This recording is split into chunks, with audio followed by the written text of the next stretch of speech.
So when you make short pastry, you can use rubbing in, or you can use a creaming method. So the creaming method makes it slightly lighter and the pastry a little bit nicer to eat. So this sweet short crust has unsalted butter and sugar. We're going to cream those together. We have plain flour, again we're going to sieve, and some salt to give it some flavour, and we're going to bind the pastry with an egg, with some vanilla, again for flavour, about 3 mils. This is vanilla essence.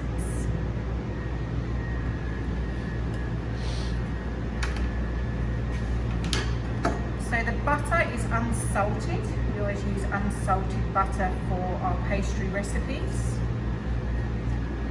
And it's just at room temperature, just to make it a little bit easier to combine with our sugar. We're going to add our caster sugar.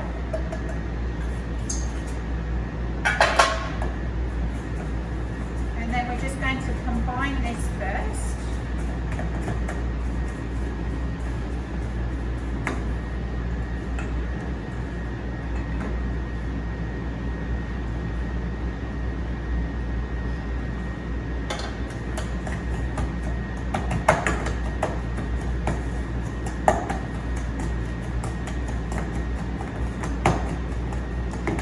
By creaming our butter and our sugar together, we are actually going to slightly aerate our pastry, and this makes our pastry a little bit crumbly and easier to eat.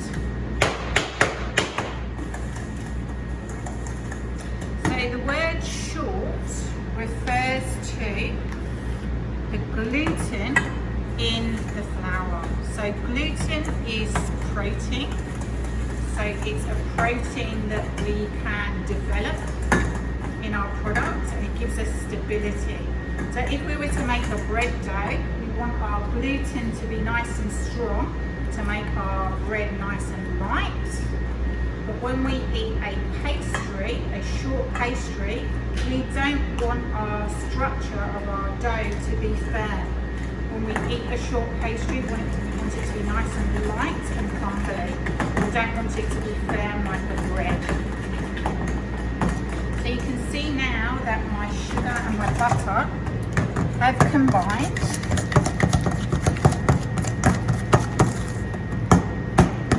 And I'm just going to mix it until it comes a little bit softer and a little bit paler in colour, which indicates that we have aerated it.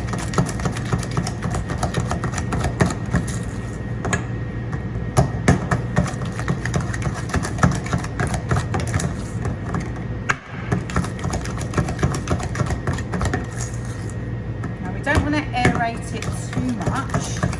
If we aerate this too much, we'll find that the pastry is quite difficult to roll because it will be too light.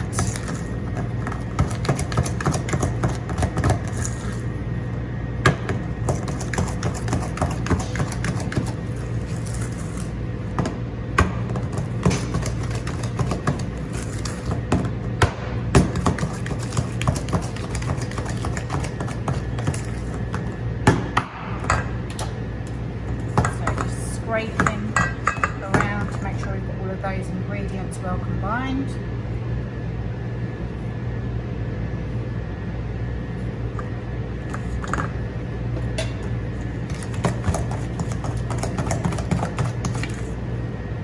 And that's the stage that you want to get to.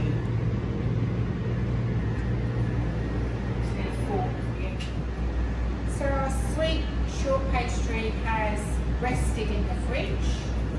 So I'm going to roll this and line 2 fluted, loose-bottomed tart flaps. So again, I'm going to lightly spray, not too much. We don't want to fry the pastry in the oven, just a very light spray of oil.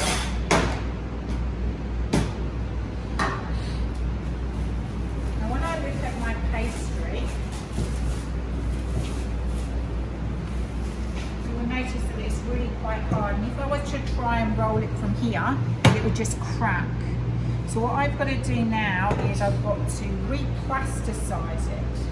So I'm just going to break it in half, tear it into small chunks,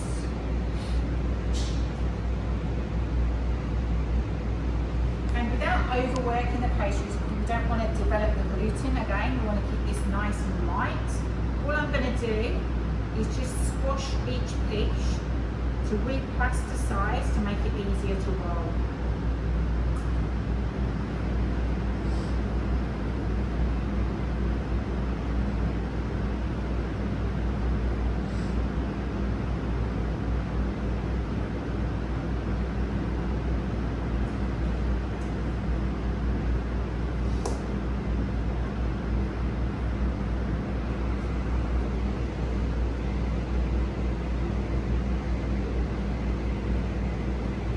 Not kneading it, all I'm doing is just squashing it.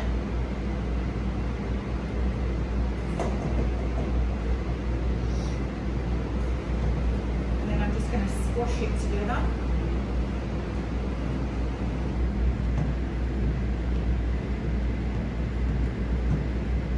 And it's nice and pliable. So to roll this pastry, I need my rolling pin and I need a little bit of flour. Now we don't want to use too much flour, but it's really important that we don't allow the pastries to stick to the bench or the rolling pin. So a nice light dusting of flour on the bottom and on the top.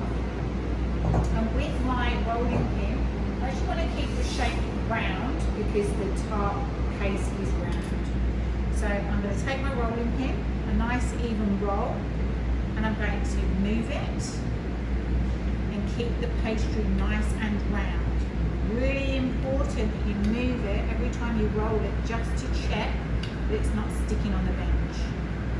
And I'm rolling the whole piece of dough with a nice even light pressure, that I don't cause my pastry to crack.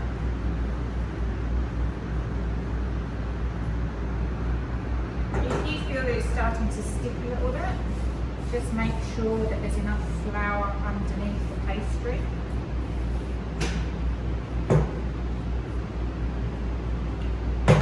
As it gets thinner, there's more of a risk that it will stick to the table. So you can see I'm just very carefully putting my fingers underneath.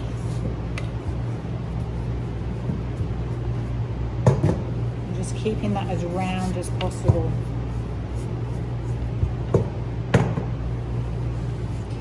And the thickness that I want is probably around about 2 to 3 millimeters. The smaller your tart shell, the smaller your tart case, the thinner that it should be. But if you make it too thin, it's going to be very difficult to get into your case. So that's about the right thickness for me. So what I'm going to do is I'm just going to trim my pastry just with my paring knife, to make it a little bit easier to get into the tart case. If I've got too much pastry, it makes it trickier to line. So with the excess pastry, don't overwork it, we can reuse that. So with your case, what I'm going to do is I'm just going to carefully pick that up with my fingers. I'm going to lay that into the tart shell and very quickly just ease that into the bottom and the edge of the tart case. So you want to do that quite quickly, because if it hangs over the metal, you'll find that it will start to crack. And then with a little bit of my excess dough, I'm just going to push that into the very edges, just being careful that I don't tear my pastry pushing too hard against the little flutes.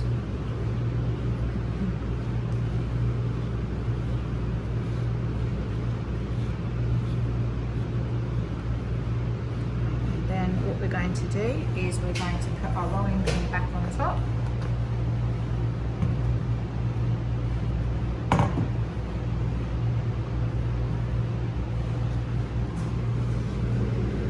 just very lightly just